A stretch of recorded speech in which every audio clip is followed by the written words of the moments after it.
Cher Paul, je te dis bonjour et merci encore une fois pour l'invitation. D'entrée des jeux, je m'en vais directement répondre aux questions qui m'ont été adressées. Et la première est relative au massacre des 17 civils à Munzinzi et la réaction militaire FARDC face aux troupes rebelles M23 FC RDF.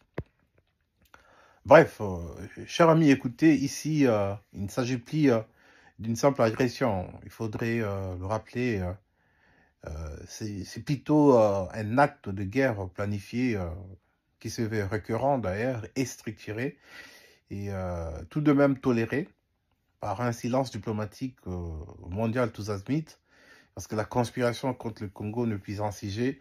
Il suffit de lire le rapport mapping pour en savoir assez là-dessus. Mais non, le massacre des Monzizi, pour moi, je pense, ce n'est ni un accident d'abord de parcours, ni une bavure isolée, mais bien l'expression d'une stratégie systématique des terreurs mise en œuvre par les forces rebelles, avec la bénédiction, bien sûr, de la logistique du régime rwandais de Paul Kagame, mais aussi de l'Ouganda de Yoweri Museveni, qui, dans le débat, on a tendance à l'oublier parce qu'ils sont au Congo à double casquette, avec la bénédiction de Kinshasa. Enfin bref. Face à cela, la réaction militaire congolaise, bien que courageuse par endroits, reste tout de même insuffisante, aussi dispersée et souvent désarticulée du commandement politique. Parce qu'aujourd'hui, c'est aussi un grand débat sur la hiérarchie de l'armée et la capacité de nos troupes à être dissuasives. Mais ça reste encore un débat. Je n'aimerais pas trop aller là-dedans. Je vais continuer poursuivre dans l'idéal de ton questionnaire. Enfin bref, ce n'est pas de la bravoure de nos troupes qui est en cause ici, mais bien l'absence d'un leadership stratégique clair, offensif, souverain et désinhibé à Kinshasa. Il est temps, je pense, de sortir du schéma défensif, de communiquer d'indignation stérile, pour adopter une doctrine de défense préventive, souveraine et offensive, dans le strict respect du droit à l'autodéfense, parce que c'est que vrai, il nous faut une armée dissuasive, et je pense le temps de slogan est peut-être révolu, je dirais pas peut-être, il est révolu, il faut se remettre au boulot et construire une armée. Ce n'est pas les Rwandais qui est fort, ça je peux le dire, l'affirmer en haute voix, c'est plutôt la RDC qui s'est rendue volontairement molle, il faut le dire comme ça. Nous sommes devenus faibles parce que nous le voulons. Or, en réalité, les Rwandais, peu importe ce que les Rwandais peuvent devenir, le Rwanda ne sera jamais fort, puisque un Congo qui se veut grand à sa taille, avec une armée dissuasive de par sa population, nous sommes des milliers et de millions, d'ailleurs, je peux dire, j'allais dire d'ailleurs, et je ne vois pas un pays avec 2 millions, un pays si grand comme le Congo, rester 30 ans après à faire lécher que les Rwandais est fort et les Rwandais nous attaquent. Moi, je pense nous avons choisi à demeurer faibles et nous sommes responsables de ce qui nous arrive. Ta deuxième question, c'était sur la nomination d'André Atundu au Conseil national de sécurité. Enfin bref, écoutez, cher ami, cette nomination d'André Atundu n'est pas une erreur. C'est une signature politique, ça il faut le dire. C'est un recyclage méthodique, d'un vestige d'un système dépassé dont la loyauté va moins à la République qu'à l'équilibre des clans et à la neutralisation de voix critiques.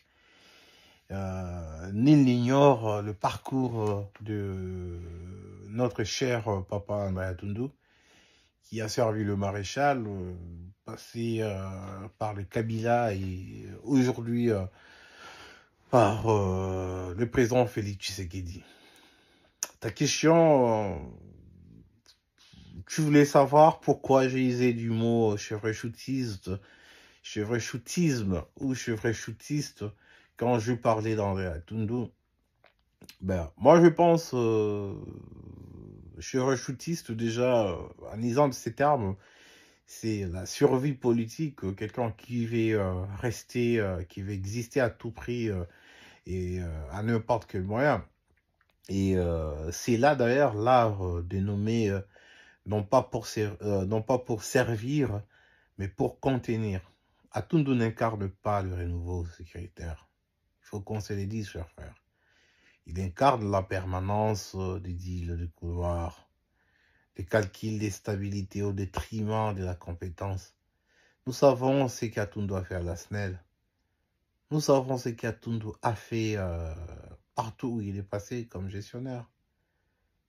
Mais la bonne question, c'est de savoir, dans un moment où la RDC aurait dû injecter du sang neuf, visionnaire et implacable au cœur de son architecture sécuritaire, vraiment, c'est André Atundu du sang neuf en ce moment. Allez-y comprendre pourquoi j'ai usé de ces mots chevrechutisme. Donc, Monsieur Atundu veut exister à tout prix et à n'importe quel moyen. Il s'est prêt même à insulter et à vilipender, voire à diffamer son ancien maître, comme il a fait avec Mobutu, aujourd'hui il le fait avec les Kabila. Et demain peut-être, qui sait, il le fera avec Tshisekedi aussi. En somme, cette nomination pour moi est un message clair. Les systèmes se protègent et la nation attendra. Voilà le message. Je m'en vais à ta troisième question sur la présence controversée de Joseph Kabila dans la partie est, donc à Bukavu. Bon, enfin bref, écoute, chers frères, il faut analyser la situation de l'ancien président Joseph Kabila, sénateur à vie, qui malheureusement, il n'est plus sénateur à vie, même ancien président, parce que sans ces immunités, je ne pense pas que j'ai le droit encore de les nommer comme tels. Enfin bref, on va dire ceci. Écoute, cher ami, la polémique autour de la visite de Joseph Kabila à Bukavu, à Goma, ou soit sa présence dans le Kivu, révèle non pas la gravité de son déplacement, mais plutôt la crispation d'un pouvoir qui cultive la peur de la contradiction et la répression de toute voix dissidente ou soit alternative, d'opposition, si on peut l'appeler comme ça. Il est clair que nous assistons à ce moment à une certaine rwandalisation rampante du débat national. Il suffit de dire les choses autrement, de penser autrement. Vous êtes rwandais, et voilà. Ou toute pensée, d'ailleurs, dissidente, est systématiquement indexée comme ennemi de la République, où l'opposant est réduit au silence, où l'opposition est réduite au silence, et où l'unité de la nation est subordonnée à une pensée inique téléguidée depuis Kinshasa. Mais, cher ami, que l'on soit clair sur cette question, Goma et Bukavu, bien qu'Assaï, j'allais dire, bien qu'Assaï, Goma et Bukavu, bien qu'Assaï par la rébellion M23 RDF. Mais mon ami, ça reste de villes congolaises jusqu'en ce moment. À moins qu'un nouveau découpage territorial nous ait échappé. Elles font encore partie de notre territoire national, donc du Grand Congo. Le fait d'y mettre le pied ne saurait constituer une trahison, sauf à vouloir redéfinir la loyauté du Congo selon les critères kafkaïens. Donc, voilà. Et d'ailleurs, il faudrait rappeler que plusieurs figures nationales et internationales y ont séjourné récemment. Le prélat catholique de l'ECC de la Cinco y était, envoyé après concertation avec le président en exercice, Félix Antoine Tshisekedi. Madame Bintou Keïta, représentante spéciale du secrétaire général de l'ONU, y était récemment. Des leaders communautaires, des membres de la diaspora congolaise, dont j'en ai vu beaucoup font de va-et-vient sur Goma. Mais de toutes ces personnes, bien que ce ne soit pas des anciens chefs d'État, ce sont des Congolais, mais personne ne les a accusés d'intelligence avec l'ennemi. À ces rythmes, ira-t-on demain accuser des habitants de Bunagana, occupés depuis plus de 3 ans aujourd'hui, si on peut le dire, des hautes raisons pour y être restés et y vivre. Ce sont des questions qu'il faudrait se poser. Mais non. Pourquoi ces deux poids et deux mesures? C'est que moi je trouve d'ailleurs inacceptable. Quand Joseph Kabila, je dis bien, ou soit quant à Joseph Kabila, s'il faut sortir de l'hypocrisie politique, cela fait 7 ans qu'il s'était ou soit qu'il est volontairement retiré de la scène politique. Ça fait 7 ans depuis que le président Tshisekedi a accédé au pouvoir. Et je pense que s'il faudrait analyser les choses froidement, il faut le dire, dans toute honnêteté politique aussi, pour faire les choses correctement. M. Kabila, il a observé une réserve. Il a observé une réserve qui est bien d'autres n'auraient jamais toléré à sa place. Aujourd'hui, en plus, qu'il prenne la parole, qu'il foule à nouveau le sol congolais, qu'il s'exprime sur l'avenir du Congo, dans un moment de crise existentielle d'ailleurs, est un droit et non un crime. C'est ça ce qu'il faut dire. Et c'est ça la réalité. D'autant plus que, juridiquement, ces immunités étant levées, il ne bénéficie plus. Donc, un statut particulier, il faut le dire. Ni sénateur à vie, ni ancien président. Donc, du coup, il n'est pas protégé. C'est un citoyen lambda qui se trouve à Goma et qui agit à sa manière, parce qu'il faudrait suivre aussi son discours du 23 mai, où il a largement exprimé son désir de faire barrière à la tyrannie et à la dictature. Et il a promis de jouer sa partition. Déjà, il faut voir des choses comme ça. Mais là, dès lors, il nous revient, nous, de le considérer pour ce qu'il est, désormais. Est-ce un ancien chef de l'État? Ou est-ce un ancien chef d'État? Je pose la question. Est-ce un ancien rebelle devenu général? Est-ce un citoyen congolais ordinaire qui revendique son droit à la parole et à la patrie telle que le veut la constitution congolaise? C'est cette question qu'il faut se poser, cher ami. Et plus loin, je pense, il suffit de relire attentivement son discours du 23 mai, comme je viens de le dire tout précédemment, pour y lire non pas les temps de revanche ou de duplicité, mais bien l'émergence d'un homme politique qui, après avoir payé le prix du silence, reprend langue avec la nation, à sa manière et dans son style. Il est temps d'arrêter de juger de Congolais avec la carte. La vraie question n'est pas pourquoi Kabila est allé à Bukavu, à Goma, mais pourquoi ceux qui sont au pouvoir aujourd'hui n'y mettent jamais le pied, sans blinder étrangers. C'est des questions qui méritent de réponse, mon ami Paul. Et je vais essayer de répondre à ta quatrième question. Ta quatrième question concerne les contrats RDCS Monaco des 5 millions. 5 millions, je sais pas, c'est ça, 5 millions 5 millions de dollars américains. Et pourquoi pas la Linafoot? Parce qu'elle est en crise. Bon, nous l'avons depeuré encore, cette question, mon ami. Mais attends, ce contrat n'est pas un investissement, s'il faut dire les choses clairement. C'est une indécence. C'est une indécence, une insulte d'ailleurs contre notre club. Car il est difficilement défendable qu'un État confronté à une crise multiforme, sécuritaire, humanitaire, économique, se permet de jouer au mécène dans un club européen, pendant que la Linafoot agonise, les jeunes talents fuient, et que nos stades sont à l'abandon ou en ruine. Nos politiques jouent au poker avec l'argent du trésor public, mon ami Paul. C'est ça la réalité. Il faut nommer les choses correctement. La priorité devrait être claire, je pense. Réhabiliter les infrastructures nationales, financer la formation, soit des formations locales, structurer notre écosystème sportif, faut qu'il soit viable quand même. Voilà mon idée là-dessus.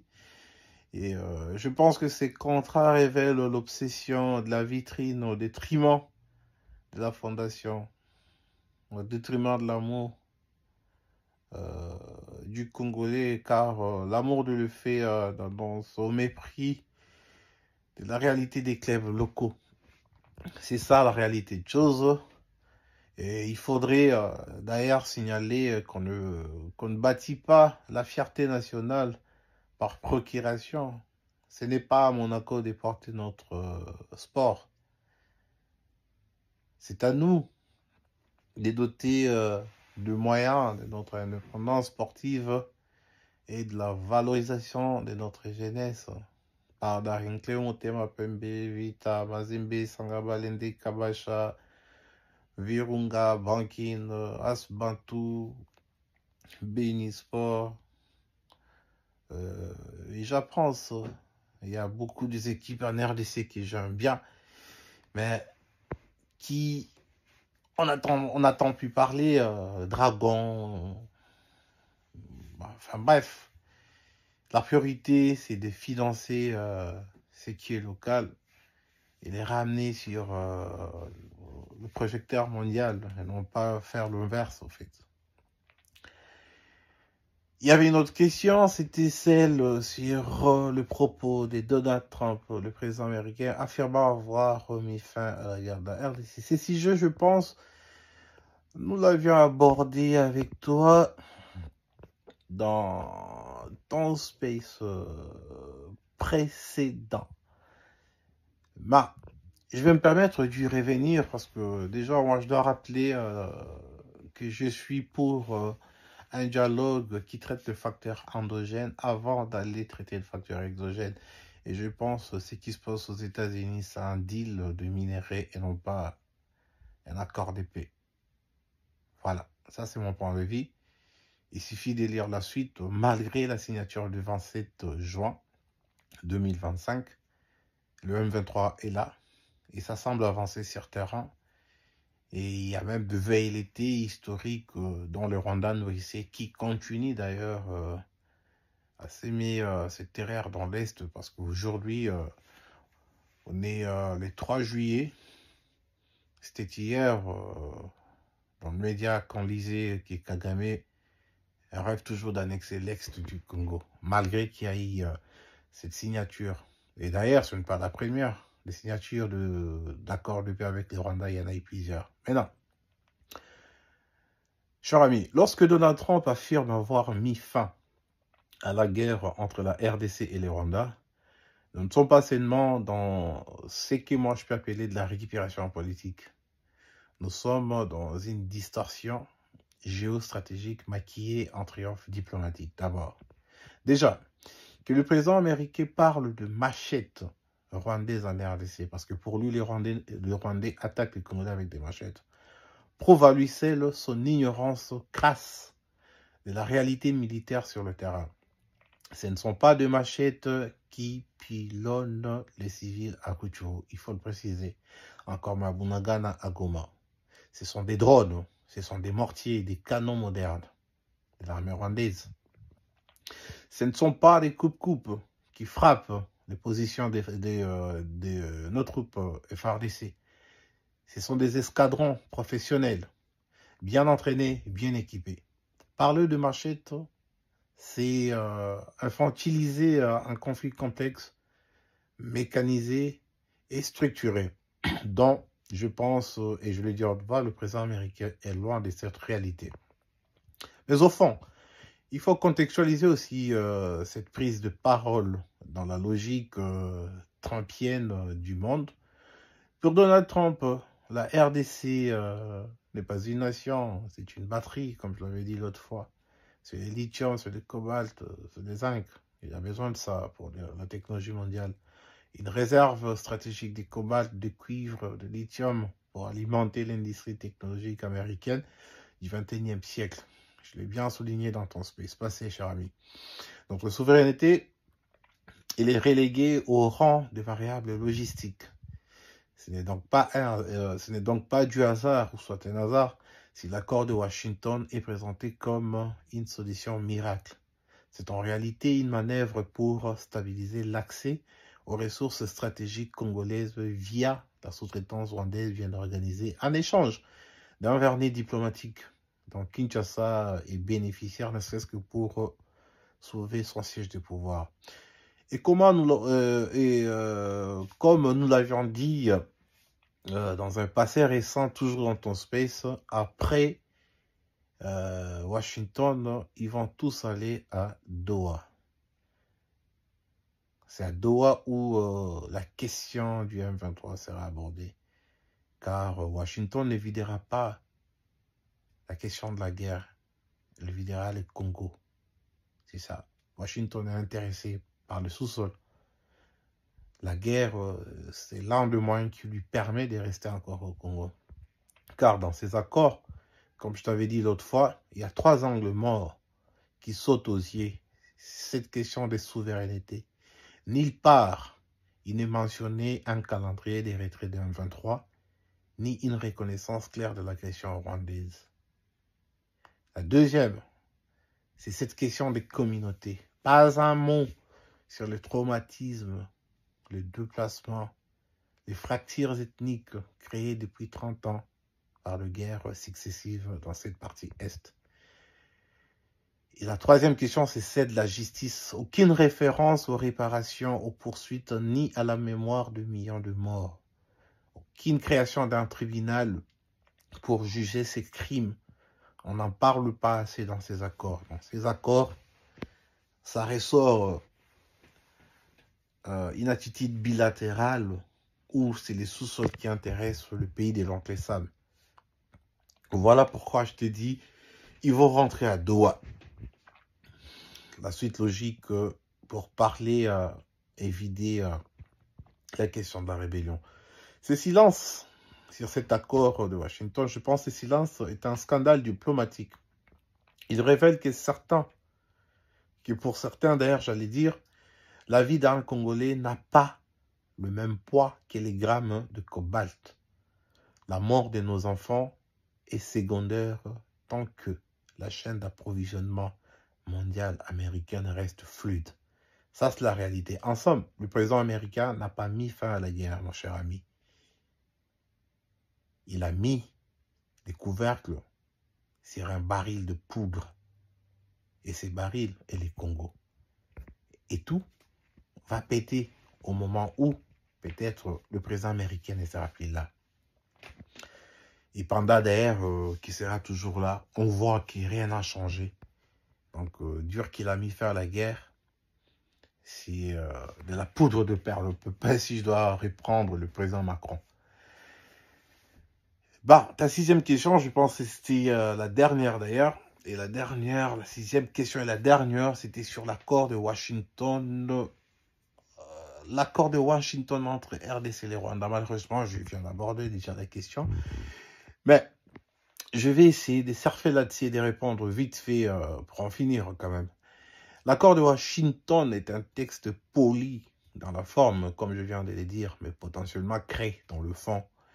Il est présenté comme une percée diplomatique, mais il risque de n'être qu'un anesthésiant diplomatique, un miroir aux alouettes, j'allais dire. Donc voilà, c'est ça la réalité. C'est du vent, Paul. Il y a rien de civilisant dedans. C'est les États-Unis qui veulent revenir en pop au Congo, faire leurs affaires. Et voilà, c'est ça le truc, il n'y a rien dedans. Ce qui est en jeu, ce n'est pas seulement une réconciliation entre États. C'est les droits d'un peuple à vivre sans occupation, sans pillage, sans humiliation récurrente. Or, cet accord ne dit rien de clair sur le désarmement du M23, comme je viens de le dire, sur le mécanisme des réparations, sur les garanties d'application.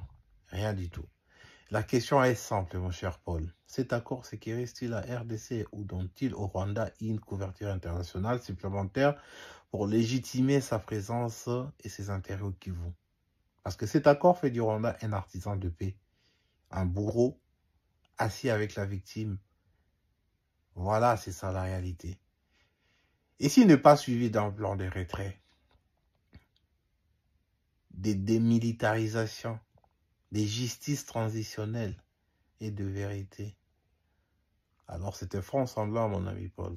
Un faux semblant diplomatique, il faut le dire. Et je pense que l'histoire jugera ceux qui auront préféré le vernis à la vérité. Honte à ceux qui soutiennent ces accords de Washington. Merci beaucoup, cher ami, et à très bientôt.